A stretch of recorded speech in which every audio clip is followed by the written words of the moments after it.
Promotion అంటే ముందుగా ఓ teaser, ఆ తర్వాత లిరికల్ సాంగ్, ఆ తర్వాత ట్రైలర్, ఇలా ఓ ఫార్మాట్ సెట్ చేసి పెట్టారు మన మేకర్స్. కానీ ఆ ట్రెండ్ నేనెందుకు ఫాలో అవ్వాలి?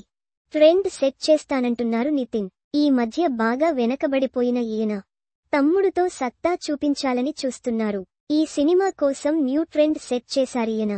నితిన్ సినిమాలు వస్తున్నాయి వెళ్తున్నాయి గానీ ఏ ఒక్కటి అంచనాలు అందుకోవట్లేదు. మంచి టీంతోనే పని చేస్తున్నా కోరుకున్న విజయం మాత్రం రావట్లేదు నితిన్కు. కరోనాకు ముందొచ్చిన భీష్మ నితిన్కు చివరి హిట్.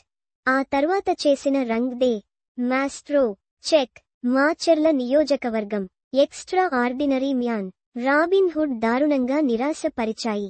నితిన్ ఆశలన్నీ ఇప్పుడు తమ్ముడు సినిమాపైనే ఉన్నాయి.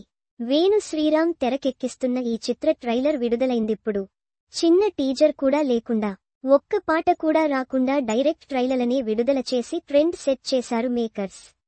సీరియస్ డ్రామాగా వస్తుంది తమ్ముడు.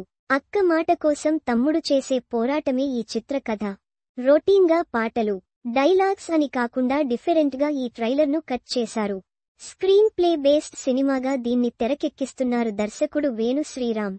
ఇందులో నితిన్ అక్కగా లయ నటిస్తున్నారు. 20 ఏళ్ల తర్వాత రీఎంట్రీ ఇస్తున్న సినిమా ఇది. జూలై 4న విడుదల కానుంది తమ్ముడు. అంటే విజయ్ దేవరకొండ కింగ్డమ్ వాయిదా పడే అవకాశాలు